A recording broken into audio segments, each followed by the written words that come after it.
Bom, agradeço o convite de vocês, me sinto bem de estar aqui. Não tinha expectativa de que tanta gente vinha, né, para a conversa.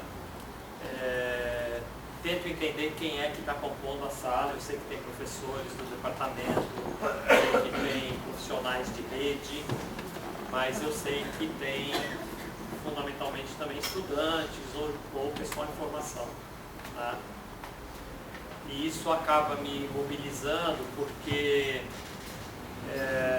eu acabo tendo que fazer uma adaptação intencional da minha parte de tentar conversar com o pessoal que está em formação. E o que produzir de efeito para os outros, que produza, né? Talvez isso pela minha implicação todos esses anos também com esse lugar da formação, né?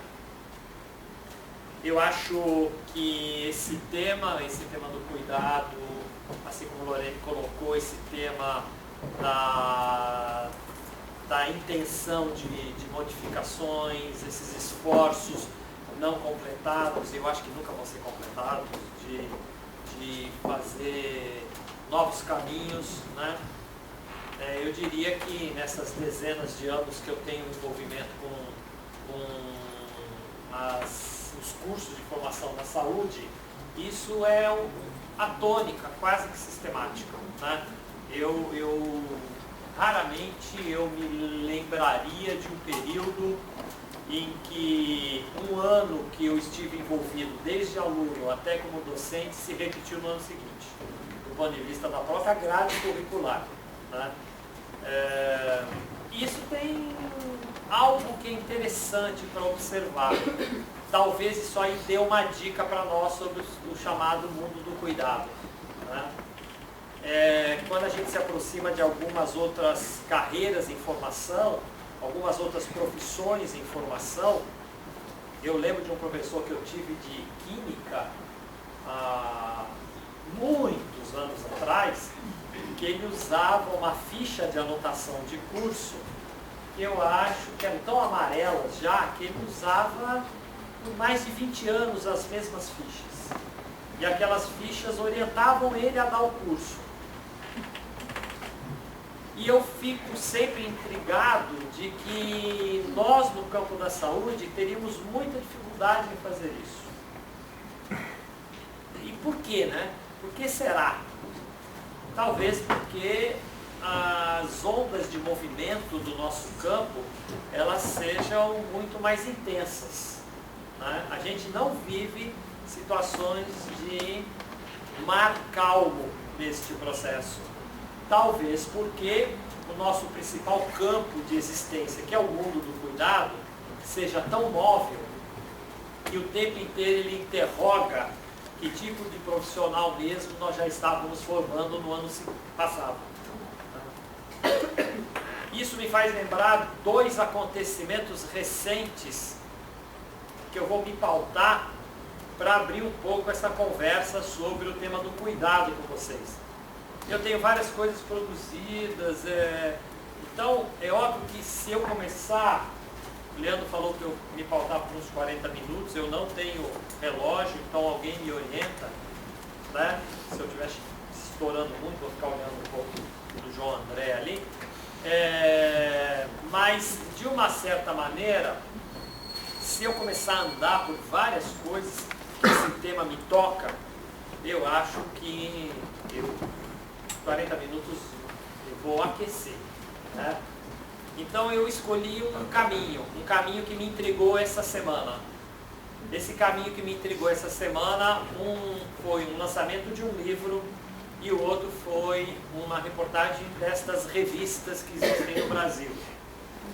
Em especial estou falando da revista Isto É. Desculpe, Época.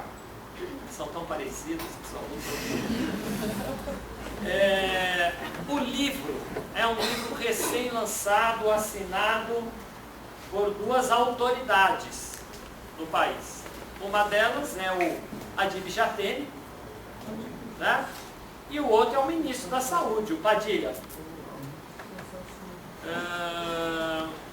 no qual fala-se sobre os 40 anos de medicina. Esses últimos 40 anos de medicina. Esses últimos 40 anos tem um efeito simbólico ali, porque o Padilha está fazendo 40 anos. E aí, como os dois são muito bons de marketing, eles conseguiram inventar um livro que fosse o lançamento dos 40 anos do Padilha, assinado por duas autoridades. Um que é uma autoridade simbólica para a medicina brasileira, que é o ADIB-JAT, e o outro que é uma autoridade governamental, que é o Ministro da Saúde. Né? E o que me chama a atenção nesse livro, em particular o ADIB falando do livro, é que o ADIB diz que nestes 40 anos, a grande questão que aparece hoje, e ele é um profissional totalmente envolvido com isso que é interessante. Tanto que ele é diretor de várias frentes de intervenção na cardiologia, em hospitais, que aponta para esse caminho que ele diz. Ele diz que hoje, a prática, ele está falando da medicina, né, mas eu poderia estender, que a prática profissional, ela é absolutamente distinta dos 40 anos anteriores, e 40 anos anteriores, por coincidência, é o tempo que eu estava dentro da faculdade de medicina, e fui aluno do ADIB, por exemplo. Né? E aí ele dizendo que, naquela época, o profissional de saúde tinha que conversar muito com o paciente, para conseguir descobrir vestígios, para conseguir chegar em algum lugar. Hipóteses diagnósticas, construção de condutas e intervenções. E que hoje, diferentemente, as práticas profissionais estão tão demarcadas por aparelhos incríveis, ele usa essa fala na entrevista ao vivo dele, que o profissional não precisa mais nem deste recurso. Né? As máquinas falam por si. Ele sugere esta imagem. Então este é um livro recente, assinado por duas autoridades. Né?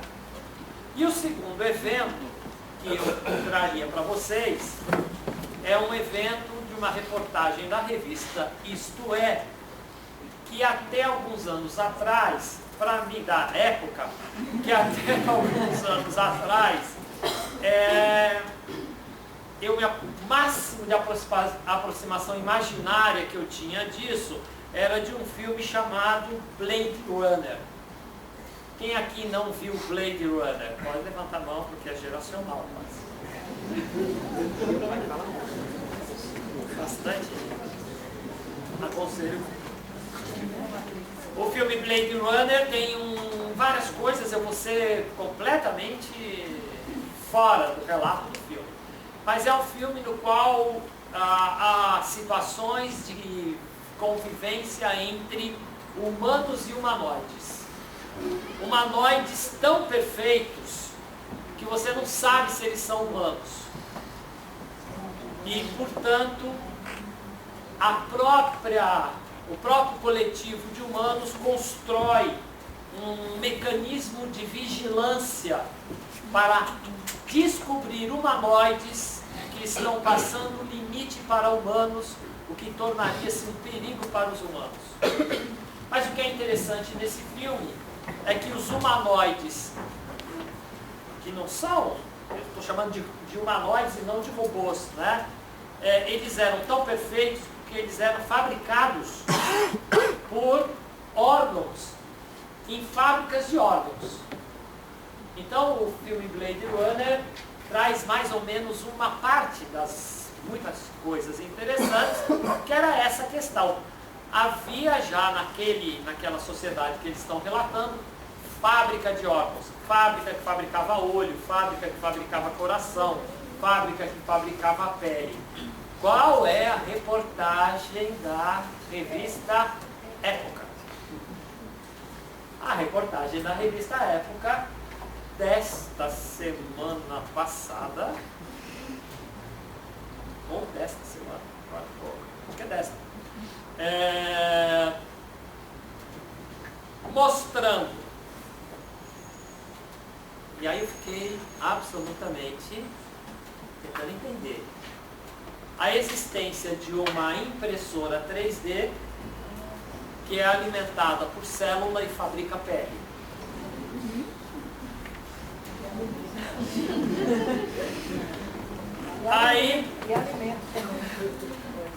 E aí eu fui ler a reportagem. E aí a reportagem não é uma ficção. A reportagem começa a mostrar o relato de casos de algumas pessoas que já são objetos deste processo.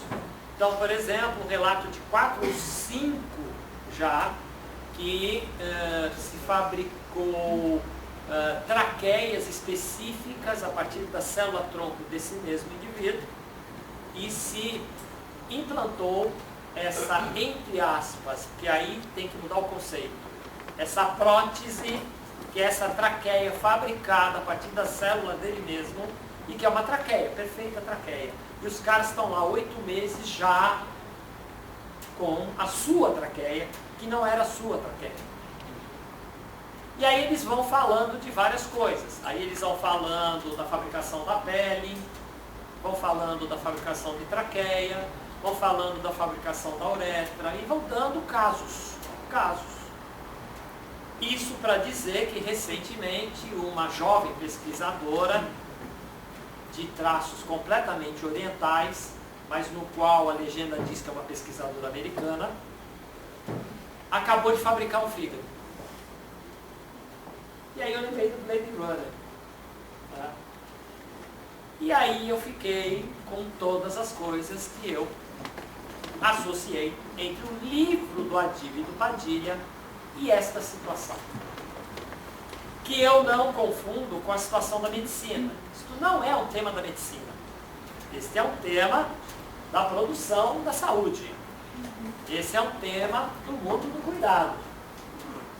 Se a medicina diz que ela que é dona do pedaço, isso são as disputas de mercado, corporativas, profissionais e tal. Mesmo porque muitos desses fabricantes de órgãos hoje não são médicos. Vêm de outras áreas. Alguns são engenheiros, outros são das áreas de biomedicina, eles não são médicos, né? A medicina aí é uma outra discussão, talvez a gente volte a ela, né? Que é essa ambição tudo de transformar no controle desse novo tecnólogo que é o médico, né?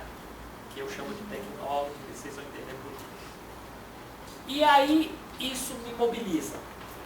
Me mobiliza porque, paradoxalmente, quando você lê o livro e quando você vê a reportagem, parece que nós estamos chegando numa situação da vida real aonde esse tema do cuidado, aonde esse tema da produção da saúde está tão municiada por um certo tipo de conhecimento que agora a gente tem tudo à mão.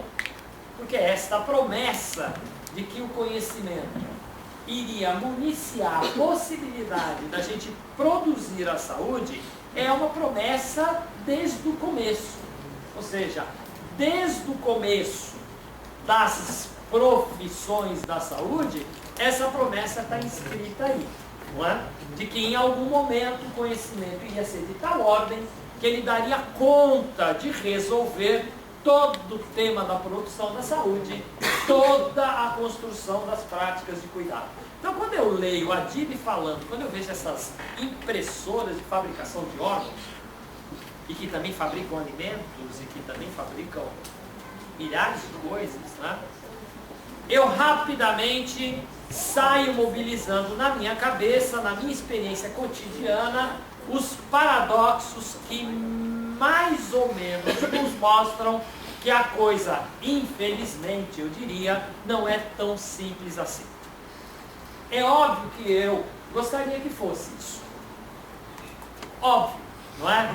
Por quê? Porque eu já sou um cara de 62 anos, quase 63. Eu gostaria que essa panaceia que está sendo ofertada, de fato, resolvesse os problemas, né, que eu terei, se já não tenho, do ponto de vista da perda da minha saúde.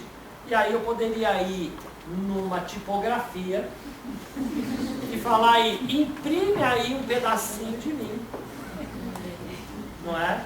Para ver se eu dou uma acertadinha aqui, tá certo? Aí eu posso estar com Alzheimer, vou lá e falo assim, fabrica um pedacinho de neurônios e bote na minha cabeça. Então, eu gostaria que isso fosse efetivamente desta ordem. Mas rapidamente, para mim, aparecem os paradoxos disso. E eu vou nomear alguns desses paradoxos para iniciar mais conversa sobre o tema do cuidado e sobre esse tema dos conhecimentos no mundo do cuidado. Não é? Por exemplo, eu poderia dizer que hoje, diferentemente da minha entrada na escola médica há 40 anos, há mais de 40 anos atrás, na verdade eu entrei na escola médica há 44 anos, na minha entrada na escola médica, eu diria que hoje nós temos muito mais capacidade diagnóstica, muito mais arsenais terapêuticos, medicamentosos para certos tipos de problema. E eu vou mexer com 3. Tuberculose, diabetes e hipertensão. Só para localizar. Se você entrar pelos programas que tentam tomar estes quadros como seus objetos, eu diria, sem medo de errar, de que apesar de todos os arsenais que nós temos hoje, o fracasso terapêutico que a gente produz nessas áreas é enorme. Nós temos hoje abandonos e cronificação no campo do cuidado a pacientes tuberculosos que são assustadores. Assustadores. Nós temos hoje intervenções junto a usuários dos serviços de saúde que portam diabetes ou que são hipertensos, com um fracasso do ponto de vista da continuidade dos cuidados, que são enormes. No entanto, nós temos arsenais incríveis para fazer o diagnóstico, temos arsenais incríveis para usar medicações e temos redes de serviço. Hoje nós temos uma oferta de redes de serviço gigantesca, considerando 44 anos atrás. Não tenho a mínima dúvida disso. Até por nossas lutas, inclusive. A extensão das redes de cuidado via Sistema Único de Saúde é conquista. Não é doação de ninguém. Mas elas são muito mais extensas. Não é? O próprio setor privado é muito mais extenso do que era 44 anos atrás. Isso quer dizer que acessar redes de serviço, em relação a 44 anos atrás, acessar a exames, acessar profissionais de saúde, hoje é uma realidade de milhões, milhões, milhões e milhões, e de produção de bilhões de encontros. Se você for tentar contar 365 dias no ano no Brasil, quantos usuários encontram, quantos trabalhadores de saúde durante um ano inteiro, dá mais de bilhões de encontros. Tem a mínima dúvida disso. Ou seja, perto de 200 milhões de brasileiros, se em um ano encontrar no mínimo 5 vezes um profissional de saúde, dá por ano 1 bilhão de encontros. Tá certo? Essa conta não é maluca. Tá? E isso que é interessante. O interessante é verificar que a gente vive uma situação de paradoxo na cotidianeidade do mundo do cuidado que interroga a promessa inicial que está inscrita numa boa parte das nossas profissões de que com mais conhecimento nós resolveremos os problemas de saúde das pessoas e dos coletivos. Que o conhecimento científico nos trará menos sofrimento. E o paradoxo é constatar que a gente tem impressora para fabricar órgãos e a gente tem cada vez mais produções de fracassos terapêuticos em certos frontes de cuidado, com regressão em outros. Eu lembraria que, para um sanitarista como eu, que nos anos 70 convivia na cidade de São Paulo com uma mortalidade infantil de 100 por 1000 nascidos vivos menores de 1 ano, 100 por 1000, 1970, viver hoje em certos lugares aonde é 20, aonde é 30, é quase milagroso essa distância. Mas um sanitarista como eu, que gosta de abrir o que está vendo, é uma vergonha ter lugares de mortalidade infantil 30 por 1000, por exemplo, nesse país. Até 14 por 1000 em muitos lugares. Ou pior, algumas cidades que antes eram 10 e que hoje começam a virar 15, começam a virar 18. Isso é algo que tem que nos mobilizar quando a gente pensa sobre esse tema do cuidado. Não é uma questão de criminalizar as redes de cuidado, mas é uma questão de pensar sobre a cotidianeidade do cuidado. O que é que acontece mesmo nessa cotidianeidade, aonde o excesso de máquinas não resolve, o excesso de instrumentos tecnológicos, medicamentosos não resolvem. O que é que o Adib não disse? Ou seja, o que é que o Adib sonega na fala dele? O que é que o Padilha sonega na produção dele? Não é? O que é que essa reportagem da época não dá conta? Eles não dão conta exatamente de tentar formular que o tema do mundo do cuidado é de uma complexidade absolutamente muito maior do que a promessa da ciência. E por quê? Por que a ciência não consegue resolver isso? A ciência não consegue resolver isso porque o mundo do cuidado, e aí eu volto ao tema das grades curriculares, do meu professor de química, do fato de que a gente não consegue repetir as coisas, porque o mundo do cuidado é um mundo em aberto, no qual o que se encontra são vidas em disputa. O mundo do cuidado é um lugar onde se disputa modos de viver, possibilidades de viver. E modos de viver e possibilidades de viver não se fabricam em impressora.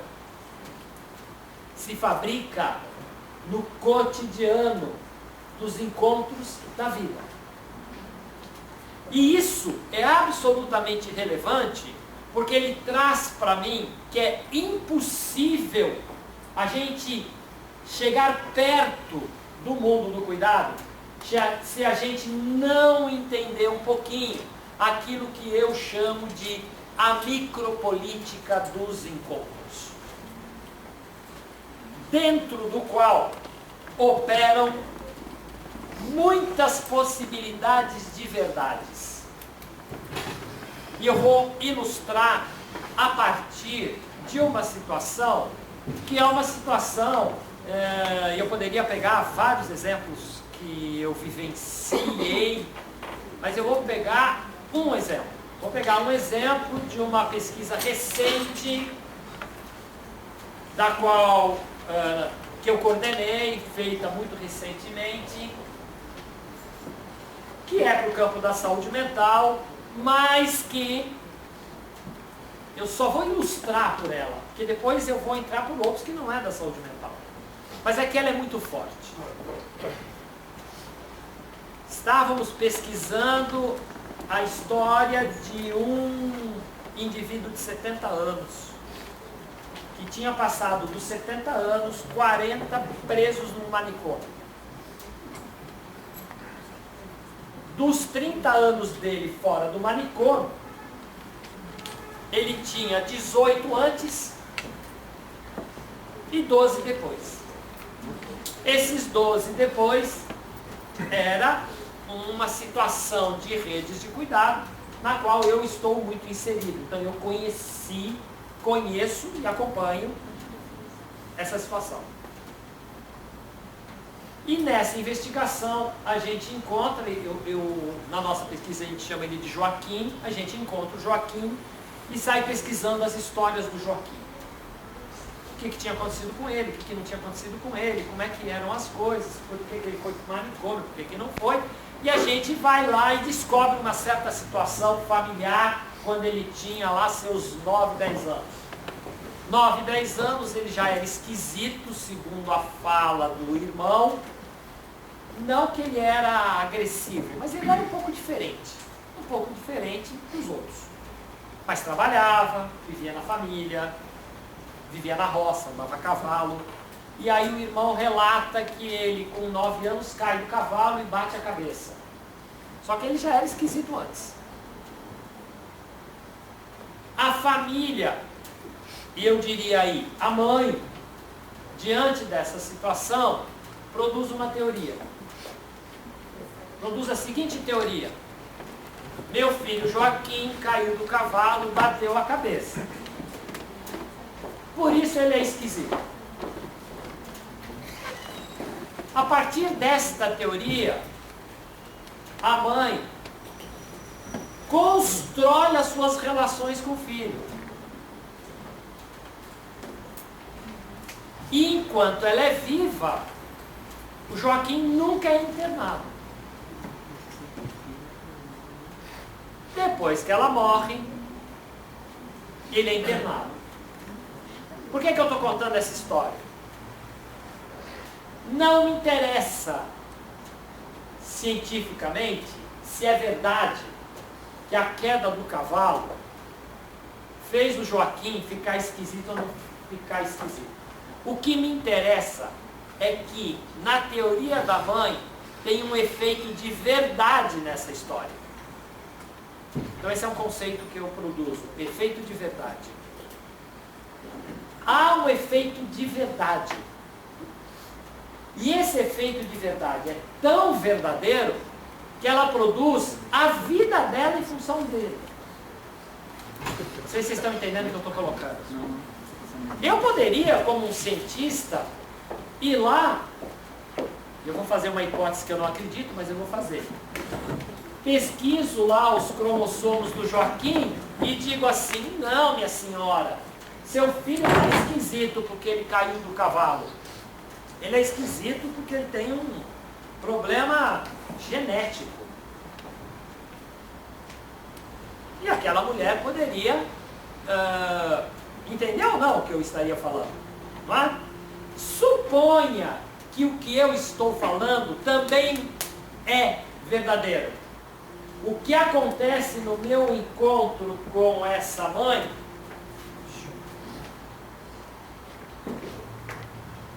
o que acontece neste encontro da minha conversa com esta mãe é que eu tenho neste momento dois efeitos de verdade que não necessariamente se anulam.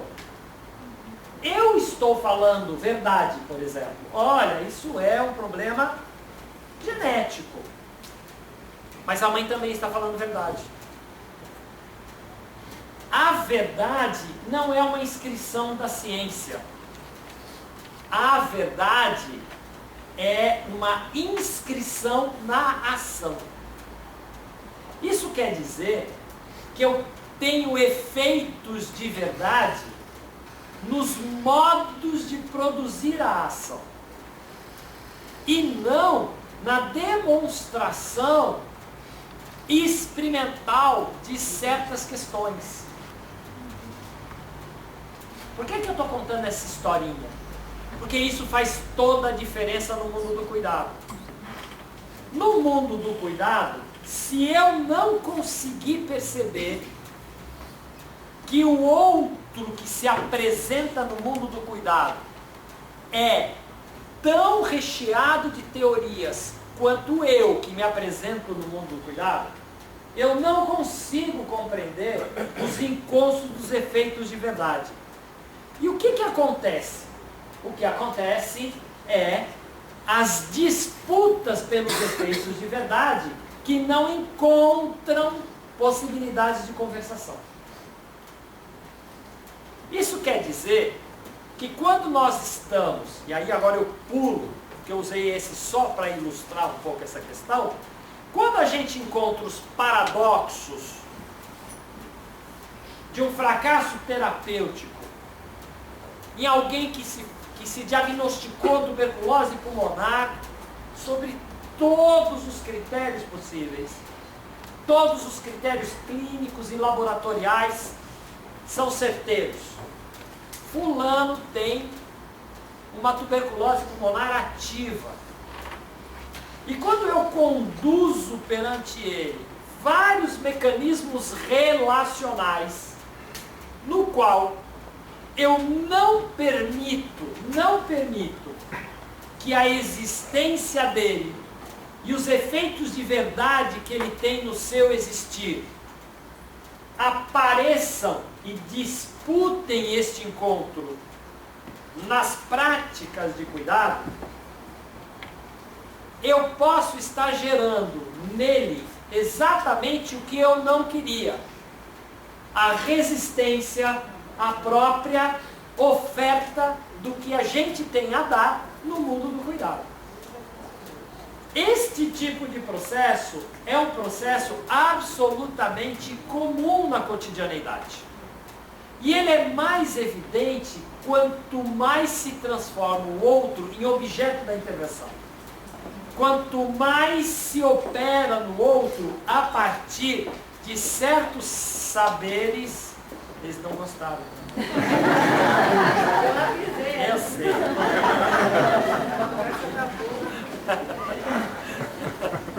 Eles me avisaram. Então, este tipo de situação na qual, neste encontro, você produz o outro como seu objeto de intervenção do seu efeito de verdade, sem permitir a emergência dos outros efeitos de verdade neste lugar do encontro, ele tem consequências absolutamente já conhecidas. Nós poderíamos, e aqui eu poderia pegar alguns exemplos dessa situação, nós poderíamos fazer um olhar muito sobre uma relação cotidiana que se faz nesses programas de intervenção no campo da diabetes e da hipertensão. E nós poderíamos nos perguntar sobre dois movimentos que me parecem fundamentais. Como é que o usuário em nós se veria num encontro desse? Vocês entenderam a minha pergunta? Estou falando como é que o usuário que nós estamos nos relacionando nos vê. Eu estou colocando como é que o usuário em nós se vê diante do que eu estou fazendo, eu mesmo. Vocês estão percebendo que eu estou propondo um dobrar sobre si. Essa imagem que eu estou tentando construir para o cuidado é um dobrar sobre si. É quase uma brincadeira que eu sempre fiz na escola médica. Eu dei aula há 40 anos na escola médica. É quase uma brincadeira que eu sempre fiz com os meus alunos desde o primeiro ano. E repito isso a exaustão. Se você não é capaz de ser usuário do seu próprio trabalho, abandone o campo da saúde. O engraçado é que metade, estou sendo generoso, Não seria, mas não abandono. Isso é trágico. Muitos profissionais de saúde não têm coragem de ser seus próprios usuários. Então, esse é um elemento analisador fundamental. Eu estou operando um grupo de hipertensos ou de diabéticos e eu fico tentando imaginar, será que o usuário em mim, nesse tipo de coisa que eu estou fazendo, o que ele acharia disso? E o engraçado é que às vezes eu respondo para mim mesmo com uma sapiência que o usuário tem. Diria, é uma droga o que você está fazendo. E eu vou lá e continuo fazendo. Esse tipo de situação, ele traz para nós muito do que a gente tem que tentar entender quando a gente opera dentro desse território do cuidado. Que é exatamente, e aí eu vou fazer uma abstração, do que eu chamaria os regimes de verdade que se disputam nos encontros das práticas de saúde. Eu acho que são muitos os regimes de verdade. Muitos. Eu vou começar por um. Depois eu vou voltar, porque eu já falei de dois. Mas eu vou começar por um que eu chamo o regime de verdade do devir ameba em nós. Todo mundo aqui já viu uma ameba? Já. Quem nunca viu uma ameba? Não é uma vergonha, pode dizer, nunca vi uma ameba. Nunca viu uma ameba? Nem num livro? Já. Nem num livro, nunca viu uma ameba? Nem no livro. No livro sim. No livro sim. Mas uma ameba é um bichinho bonitinho de ver no microscópio. Da medicina, nem essas coisas. Tá. Uma ameba é um bichinho. Isso aqui é triste.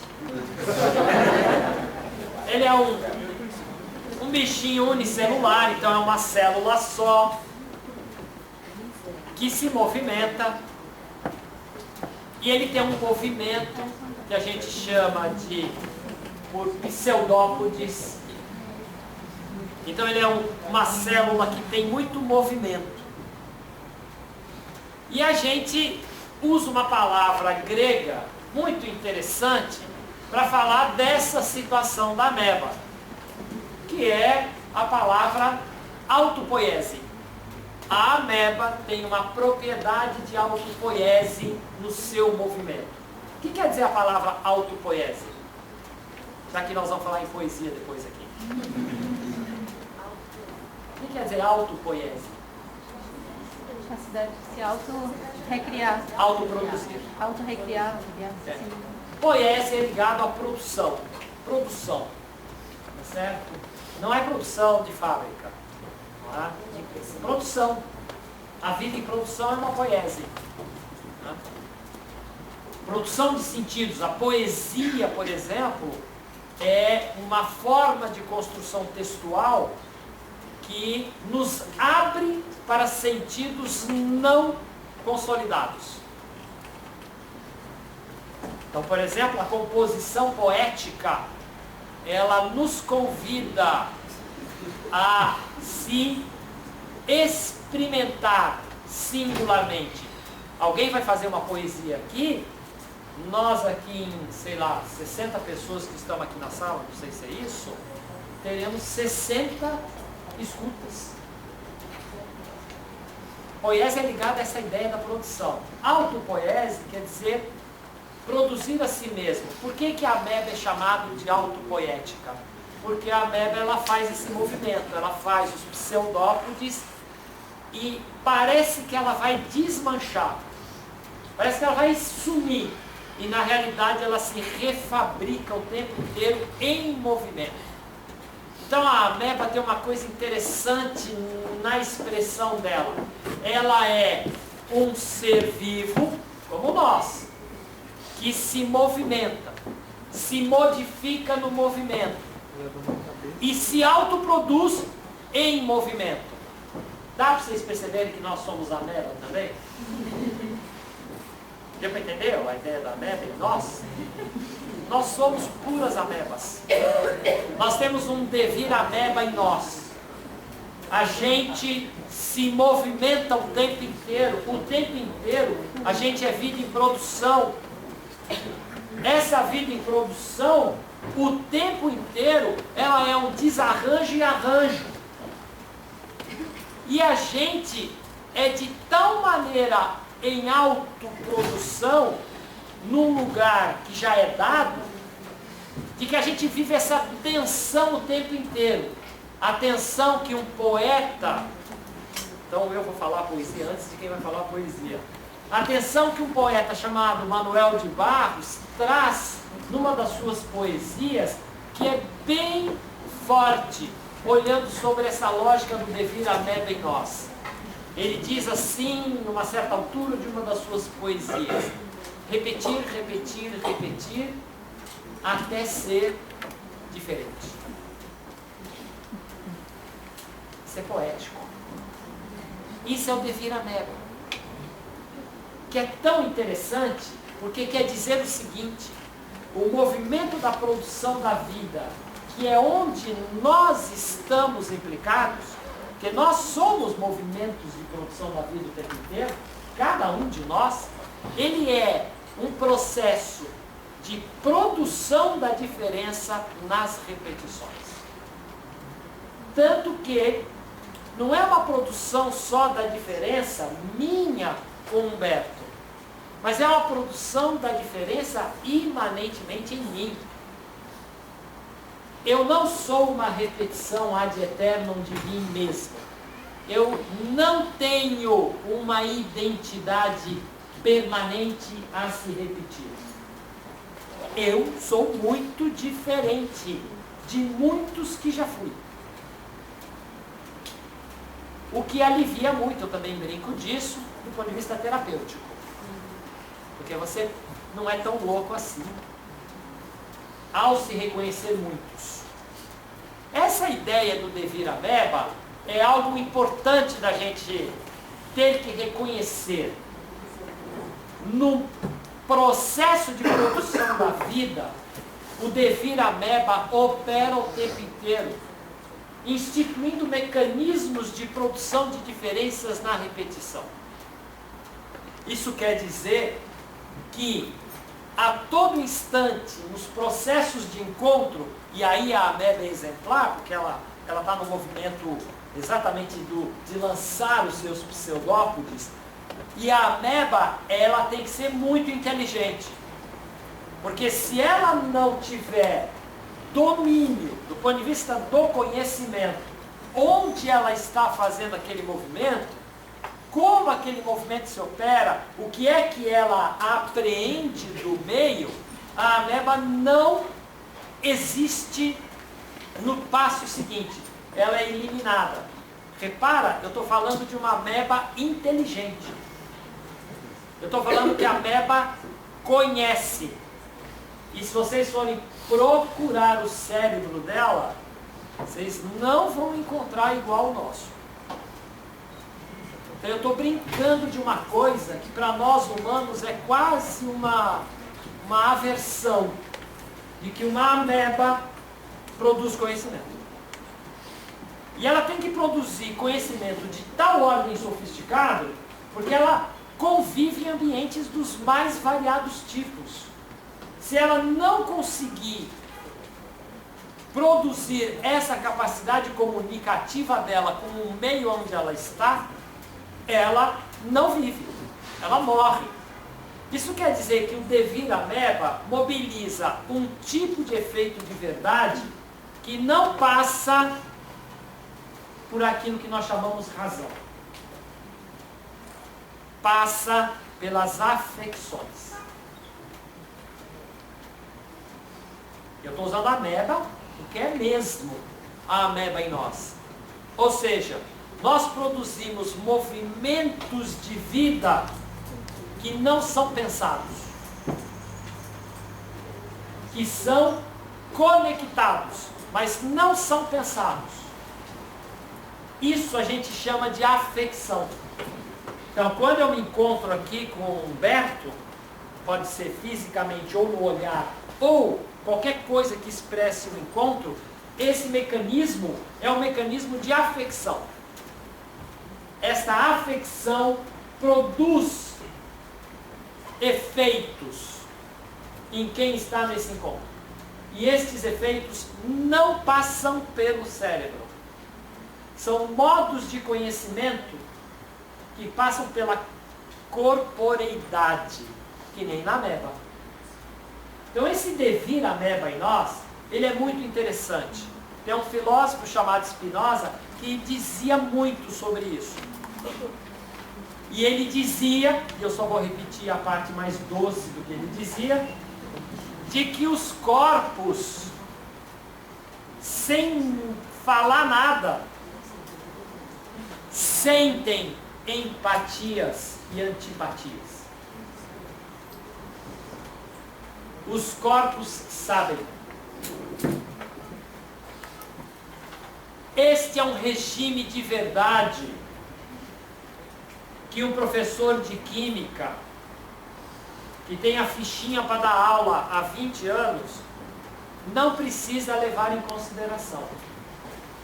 Só se ele ficar preocupado pedagogicamente com seus alunos. Mas ele não ficava. Mas, para nós que atuamos no campo da saúde, esse é um regime de verdade fundamental para nós. Porque esse regime de verdade no mundo do cuidado traz uma implicação que é brutal para o mundo do cuidado. Às vezes, na afecção, no qual se produz certas antipatias, certos tipos de ações desinvestem na vida do outro. Deu para entender, né? Ou não? Se não deu, pergunta, porque tem que entender isso. Há momentos do encontro, que é esse encontro das amebas no mundo do cuidado, nós ameba e o outro ameba, há momento do encontro em que essas afecções, elas são tão fundamentais que elas podem provocar em alguém a rejeição do outro. E aí o não investimento na vida do outro. É óbvio que esse efeito de verdade, ele é atravessado, às vezes, por efeitos de verdade de outros lugares, que também operam no cuidado. Por exemplo, um efeito de verdade que opera no campo do preconceito. Ele invade esse campo da verdade que opera no encontro das amebas. Mas tem muitos dos lugares de acontecimento que não passa por aí. A gente não consegue explicar situações de desinvestimentos nos encontros só por esse mecanismo. Há outros lugares desses encontros que às vezes, efetivamente, o encontro não é um encontro de empatia. Não é. Não há empatia. A clínica psicanalítica, por exemplo, sabe tanto disso que a clínica psicanalítica teoriza sobre isso. A clínica das outras intervenções quase não teoriza sobre isso. Mas a psicanalítica teoriza. Você vai em Freud e vê o Freud explicitamente tomar como constitutivo da relação entre o psicanalista e o psicanalizando este elemento da empatia, não empatia, né? Dos jogos transferenciais, das contratransferências, a ponto disso ser constitutivo do próprio processo terapêutico. Então, só para dizer que eu não estou delirando tanto quando eu estou falando, pelo menos eu tenho Freud delirando comigo. Esse é um regime de verdade que é um regime de verdade importante no processo de cuidado, que o Adib absolutamente passa batido sobre isso, não é? Imagine uma máquina que consiga dar conta disso, ou uma impressora não consegue imprimir isso. Uma impressora não dá conta disso, não fabrica este órgão. Este órgão, ele não existe aí nessa dureza, ele só opera nos encontros, ele só opera nas afecções relacionais. Então, esse é um regime de verdade fundamental que entra para conviver com os outros regimes de verdade. Com os regimes de verdade que a ciência fornece e com os regimes de verdade que a existência produz. Estes elementos são absolutamente fundamentais no mundo do cuidado, porque eles nos posicionam sobre algo que é central no mundo do cuidado, que é o investimento efetivo na produção de mais vida. E aí eu vou terminar falando exatamente disso, né? O que é fundamental que essas reportagens que eu coloquei não conseguem expressar quando falam da impressora de órgãos ou quando falam das máquinas, dos diagnósticos ou dos medicamentos ou coisa desse tipo. O que eles não conseguem é compreender do que trata mesmo a produção da saúde. Afinal de contas, do que trata mesmo a produção da saúde, que é o território no qual o cuidado se debruça? Será que a produção da saúde, ela simplesmente tem como seu objeto exclusivo, apesar de ter também o tema do adoecimento e do sofrimento pelo adoecimento? Será que esse é o grande elemento exclusivo que marca esse território? Ou, na realidade, este tema aparece como subsidiário de um outro mais fundamental, que é exatamente os processos de produção dos mais viveres em cada um de nós. E aqui eu vou usar um exemplo que a gente trabalha muito na saúde mental, mas que tem a ver em todos os campos de intervenção da saúde. Eu traria para a memória uma grande conversa com o atual coordenador de saúde mental, que eu tive há muitos anos atrás, ele foi meu aluno, que é o Roberto Ticanori. O Roberto Ticanori é um psiquiatra, coordena atualmente a saúde mental do Ministério da Saúde. E nós estávamos fazendo uma discussão sobre autonomia e dependência. Por que nós estávamos fazendo uma discussão de autonomia e dependência? Porque na saúde mental essa é uma discussão central. Uma discussão central. Por que ela é central? Volta ao Joaquim. O Joaquim, até os 18 anos, ele era tão psicótico quanto os 40 anos que ele ficou no manicômio e tão psicótico quanto os 12 anos que ele está fora. Do ponto de vista do CID, do diagnóstico, ele era o mesmo psicótico. Só que ele não era o mesmo Joaquim. E talvez isso tivesse exatamente nesse emaranhado da autonomia e da dependência. E nessa discussão, nós estávamos mais ou menos pensando a seguinte questão: o que é mesmo fazer um cuidado antimanicomial na saúde mental? E a gente chegou à conclusão que o cuidado antimanicomial é aquele que consegue ofertar a produção de muitas dependências em vez de uma só. Que quanto mais dependência você fabrica, mais autônomo você é. Olha o paradoxo. Mas é isso mesmo. Se eu sou exclusivamente dependente da Carol, e a Carol é exclusivamente dependente de nós, nós não temos redes de conexões existenciais fora de nós mesmos. A gente só produz vida aqui. É que nem cachorro preso ao objeto. Vocês já fizeram esse teste com o cachorro? Que é um bicho burro pra cacete?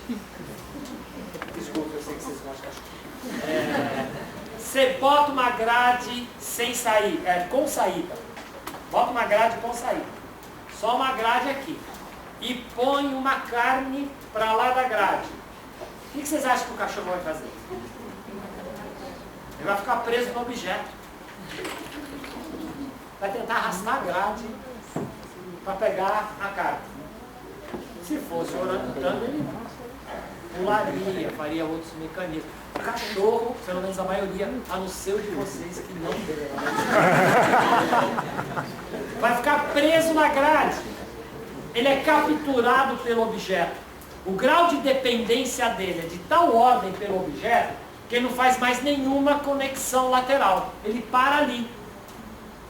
É a mesma coisa.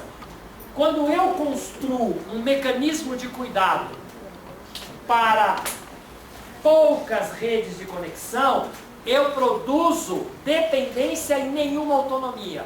Quando eu construo redes de cuidado para muitas dependências, eu construo a possibilidade da autonomia. Porque se aí sim, eu sou dependente da Carol, mas do João, do Humberto, do Léo, se eu sou dependente de 1000, é que eu não sou dependente de ninguém. Dá para entender essa brincadeira? Então nós estamos discutindo isso na saúde mental. O que é mesmo o grande mote do cuidado antimanicomial é poder apoiar a produção de redes de conexões existenciais nas vidas.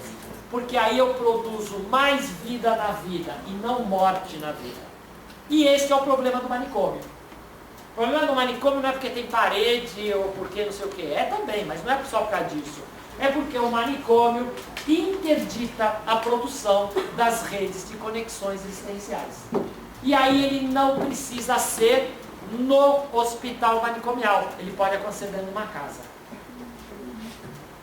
Então nós podemos manicomializar alguém dentro de uma casa, na medida que eu interdito a produção das redes de conexões existenciais.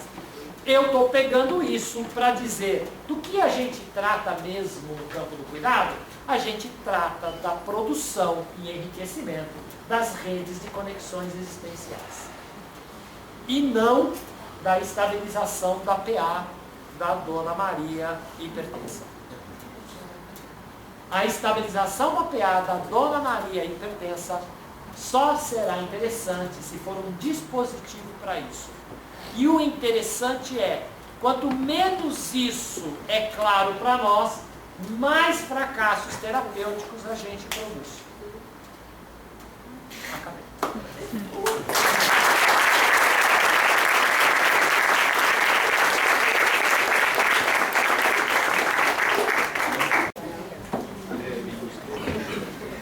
Pessoal, boa noite. Meu nome é Tiago, eu sou médico, eu trabalho lá no Hospital Roberto Santos.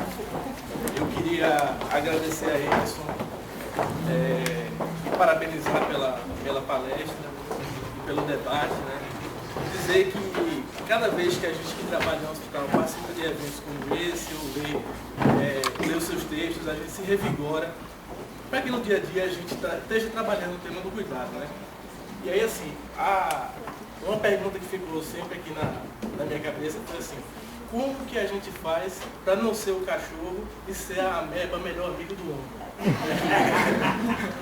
Então, assim, a gente vive a filosofia e o pensamento que você traz para a gente faz com que a gente tente trabalhar isso na prática da gente no dia a dia. E as existências são diárias, as existências são mais na linguagem que a gente fala. Todo mundo tem uma linguagem única, a linguagem de dizer que todos queremos ajudar o próximo, né? Mas um está falando português, um está falando inglês, cada um fala dentro desses interfaceamentos que você coloca para a gente.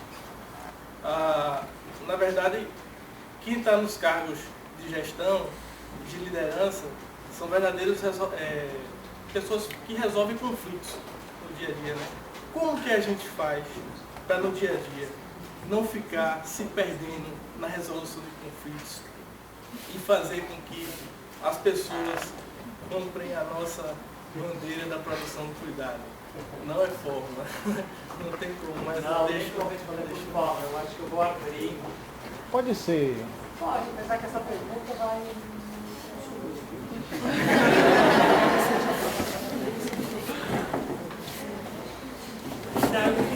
Eu acho que a pergunta do Tiago é central, entendeu? Eu queria dizer que junto com você, e eu não vou te responder eu diretamente. Eu vou dizer que muita gente interessante faz a mesma pergunta, né? Porque é muito legal. A gente saber que a gente faz pergunta igual a eles, né? Eu quando olho para essa questão, que também é uma questão fundamental para mim, né? Primeiro, a grande dificuldade em todo o trajeto, aí eu estou olhando para mim mesmo, tá certo? De reconhecer em certos momentos essa meta que você está colocando, né? E o quanto isso é o que eu chamaria de uma biopotência, né? Porque ela opera produzindo novos sentidos no meu viver e o quanto isso são dicas para eu mudar o meu próprio lugar, né?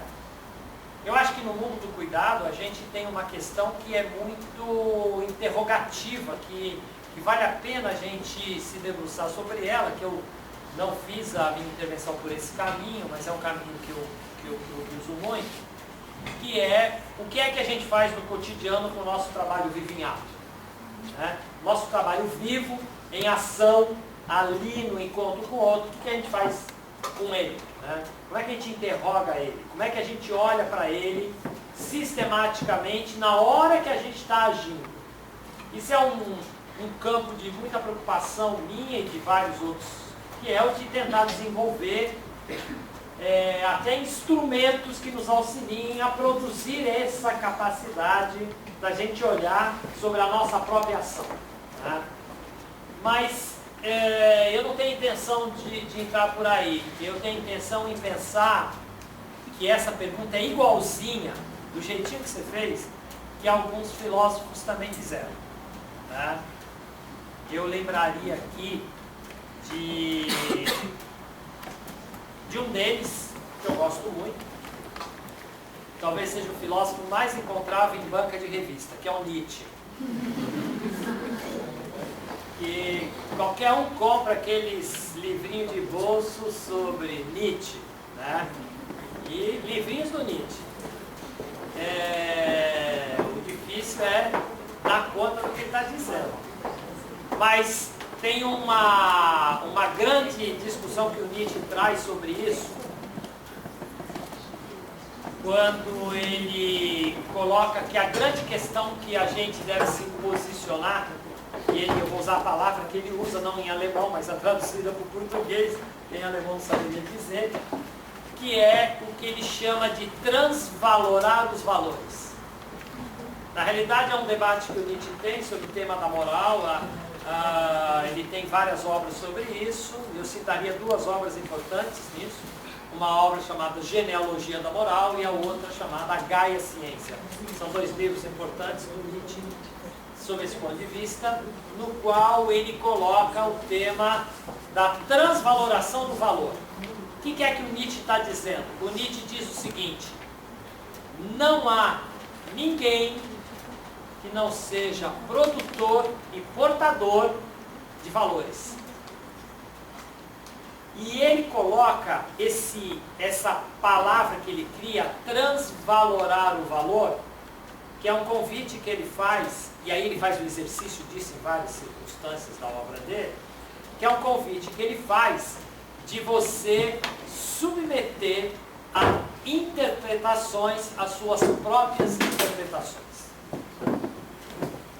Nesse mesmo eixo, tem um outro pensador, que eu também acho muito substancial, que também não é nada fácil, mas que também tem bastante obra, pelo menos nominalmente conhecida, que é o Michel Foucault. Michel Foucault tem muita produção em diferentes épocas, é um pensador conhecido fragmentariamente por várias obras dele, mas o Michel Foucault, no final, ele morre em 84, no período 81, 82, 83, 84, até antes dele morrer, ele ainda está fazendo essa produção. Ele tem uma pergunta que é mais ou menos assim: o que é que nós estamos fazendo de nós mesmos? E isso está inscrito em cima de uma grande produção que ele tem, que vai ter 2 grandes livros fundamentais nele. Um é uma produção aqui no Brasil conhecida como História da Sexualidade 1, 2, 3, no qual o livro 2 é um livro central sobre isso, que é um livro sobre o tema cuidado de si, né? E um outro livro recém-lançado em português chamado Hermenêutica do Sujeito, no qual Michel Foucault ele diz assim: nós, produtos do meio onde nascemos, produtores do meio onde estamos, o que fazemos de nós mesmos? E aí ele vai trazer um pouco essa reflexão e vai, de uma certa forma, nos convidar a pensar o tema da liberdade como exercícios de existência. Michel Foucault não está respondendo isso para você que está trabalhando dentro do hospital, diretamente, mas está falando disso também. E o terceiro pensador, que é um pensador, e aí mais instrumental, por isso que eu vou citar ele, porque ele também é um pensador muito forte, que é anterior, inclusive, ao Foucault, que é o Sartre. O Sartre é um pensador francês, muito vinculado à corrente existencialista. O Sartre dizia o seguinte: a liberdade não existe, portanto, invente. Não sei se vocês entenderam o que ele quer dizer. E aí o Sartre, para inventar a liberdade, deste ponto de vista, ele diz que cada um deveria inventar um projeto de existência. Invente um projeto de existência e vá atrás dele. O Sartre, quando ele diz isso, é muito interessante essa observação dele, porque o que ele está dizendo é o seguinte: ninguém está condenado a viver um destino dado. Por mais que você já nasça num mundo construído, não herde o projeto dos outros, fabrique o seu.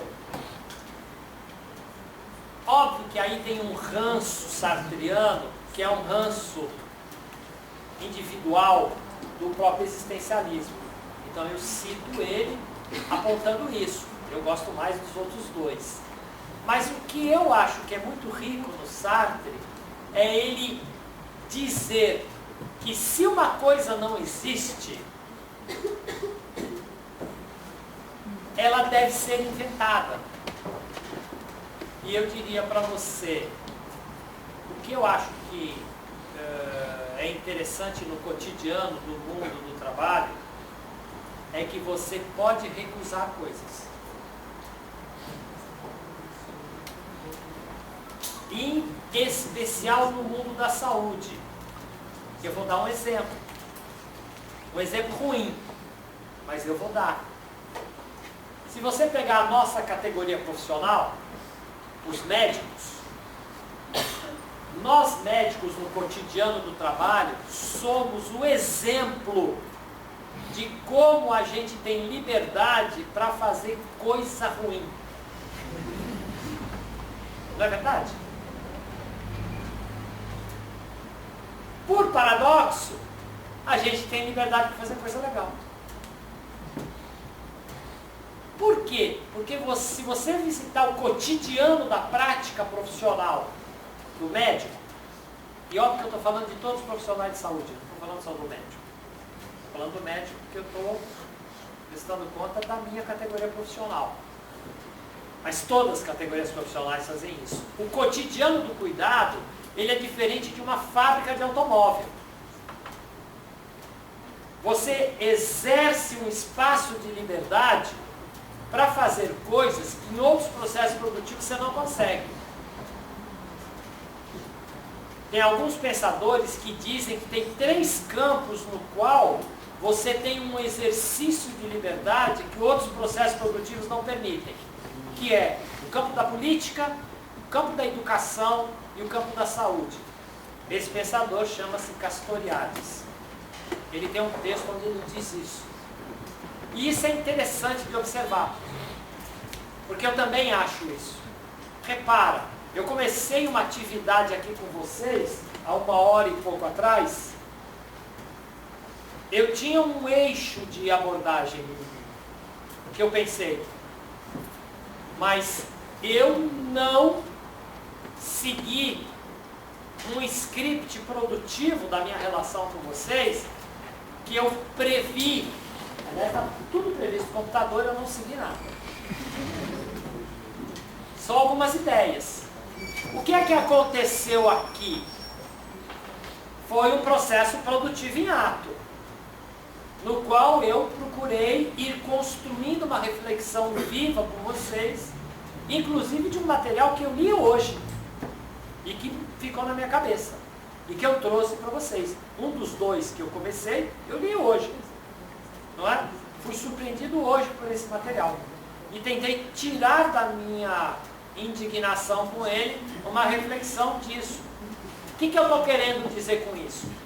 Que esse espaço de liberdade do ato produtivo que aconteceu aqui, eu não teria se eu fosse um operário da fábrica de automóvel da Fiat. Eu não teria esse espaço, ou da Ford, né? Ford é da Bahia, né? Não é dos Estados Unidos não, né? Aqui. Se eu fosse um operário da fábrica baiana da Ford, eu não teria esse espaço de liberdade que eu tenho aqui. Para eu construir esse espaço de liberdade dentro da fábrica, no ato produtivo, eu preciso de clandestinidade ou de muita força coletiva. Nos processos produtivos do ato pedagógico, do ato de cuidar, eu não preciso da clandestinidade. O ato é carregado de uma dimensão de possibilidades que eu posso até fazer coisas ruins e coisas legais, mesmo que isso não esteja prescrito. Eu posso, no ato do cuidado, tomar a decisão que a vida do outro é absolutamente fundamental e eu vou fazer tudo para salvá-la, entre aspas, salvá-la. Mas olha, eu vou me implicar com ela. O que é que eu estou querendo conversar com você, Tiago? Eu estou querendo conversar de que o Sartre tem um pouco de razão quando ele diz assim: a liberdade não existe, mas ela é uma potência, invente. Então tem coisas neste cotidiano que você coloca que são absolutamente consumidores das relações. O desafio é como desimportar isso? Como tornar desimportante certos processos produtivos que não produzem vida, que produzem morte nas organizações? As tensões, as várias questões que operam às vezes nos coletivos. Esse é um exercício que da ameba, não do cachorro. O cachorro vai para a briga. A ameba, ela é mais toureiro. Você já viu o toureiro enfiar a barriga no chifre do touro? Eu nunca vi. O toureiro é mestre do desvio. Você já percebeu a estratégia do toureiro? O toureiro é mestre do desvio. Se o touro vem enfurecido, ele enfrenta pelo desvio, ele nunca vai direto, não é? Essa é a ameba que você está perguntando e não o cachorro, né? Então, de repente, essa seja uma questão importante. O quanto às vezes a gente é o cachorro e não a ameba diante de certos tipos de tensões. Eu não estou dizendo que não tenham tensões que não devem ser enfrentadas. Só estou abrindo a reflexão, né, dos espaços de liberdade. Então, se é possível exercer, e aí eu vou fechar, é porque é possível inventar novos espaços nos espaços capturados. Vou dar um bom exemplo para vocês e fecho essa fala. Um dos principais militantes da esquerda italiana chama-se Antonio Gramsci. Alguém nunca ouviu falar do Gramsci aqui?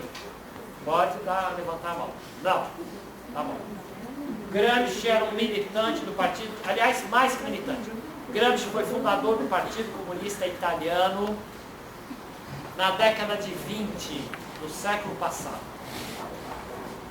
Ele foi aprisionado pelo regime fascista do Mussolini e viveu décadas na prisão. Ele é libertado e morre pouco tempo depois, já muito enfermo. O Gramsci, que ficou na prisão praticamente o principal período produtivo da vida dele, ele produziu uma obra intelectual dentro da prisão sobre o regime vigilante dos fascistas. Se você se aproximar da obra do Gramsci hoje, os cadernos dos cárceres do Gramsci são milhares de páginas, todas escritas dentro da cadeia. Por que eu estou usando o exemplo do Gramsci? Porque é interessante observar isso. Esse cara, ele conseguiu fazer uma produção da vida num lugar em que, para nós, a princípio, não há vida para ser produzida. Então, isso é uma certa forma de tentar problematizar com vocês o que é a prisão. Onde ela se constitui. Às vezes aqui, dentro dessa célula, estamos às vezes aprisionados. Mas como se produz a prisão? Como se produz a liberdade? Como se produz os arranjos para o exercício coletivo? Essa é uma questão interessante de ser pensada.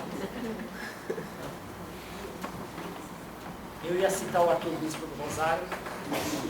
Eu vou citar o Arthur Bispo do Rosário. Quem não sabe quem é o Arthur Bispo do Rosário?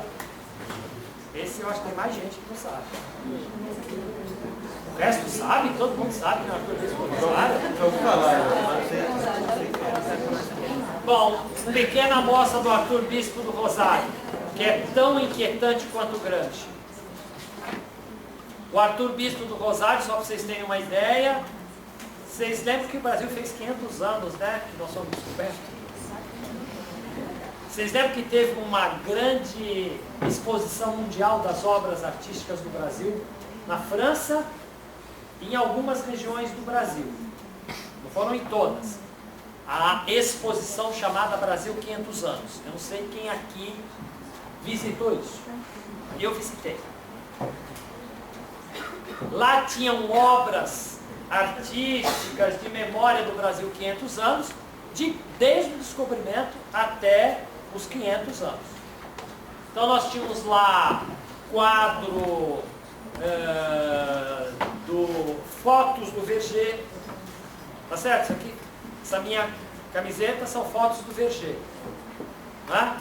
Tinha fotos do Verger, da Bahia, tinha quadros do de Cavalcante, e a maior área de exposição, com mais de 200 metros quadrados, eram das obras do Arthur Bispo do Rosário.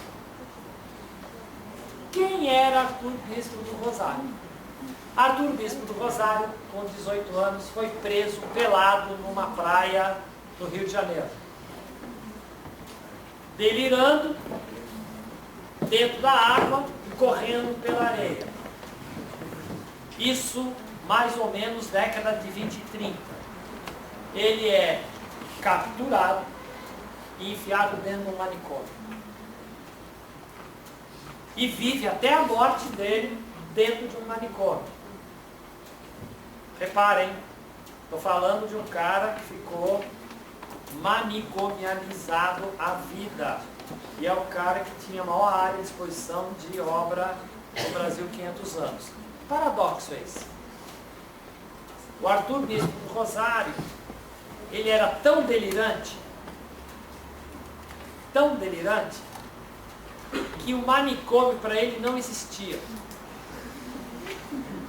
Vocês conseguem compreender isso? Se vocês compreenderem que todos vocês são produtos de delírio, vocês vão compreender. Porque, olha, sinceramente, quantos humanos habitam a Terra hoje? 7 bilhões? 6 bilhões? Quantos são iguaizinhos um ao outro? Nem o João André é igualzinho o Aristides, que é irmão de ele. Eles são tudo igualzinhos, se você olhar um pouco. Quantos são iguaizinhos um ao outro? Nenhum. Como é que você fabrica 7 milhões de diferença no mesmo corpinho biológico? Por delírio. Puro delírio.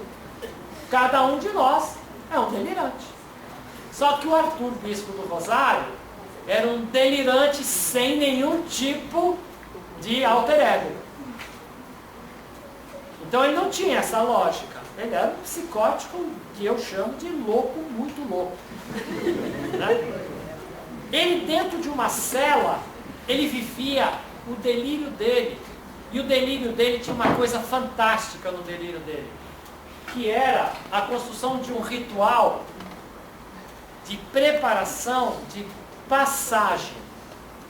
Ele passou 50 anos dentro do manicômio, produzindo o mundo dele para se preparar para o dia que ele ia passar deste mundo.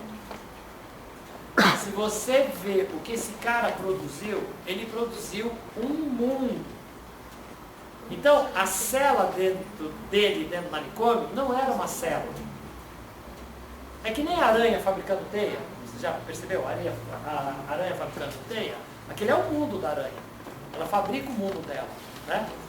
O Arthur fabricou um mundo. Ele não vivia no manicômio. Ele vivia no mundo dele. E um mundo altamente produtivo. Porque não era um mundo do delírio oralizado. Era um mundo de delírio materializado. Então, quando ele recebia um cobertor, o que ele fazia com o cobertor? Ele desfiava o cobertor inteirinho para produzir a matéria-prima, que era o fio.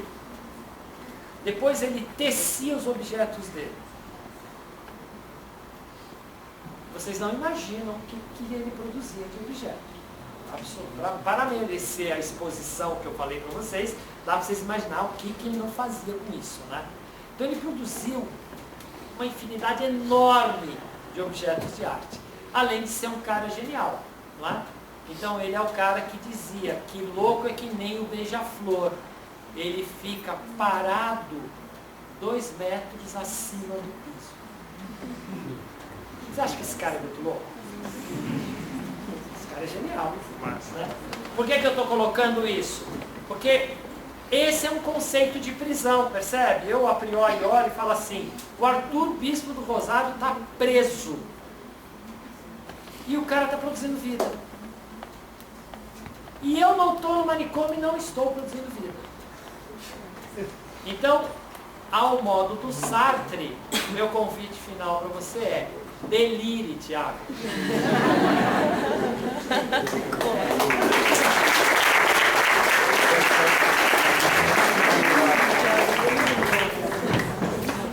Tudo bem, né, Léo? Tudo bem? Vamos fechar?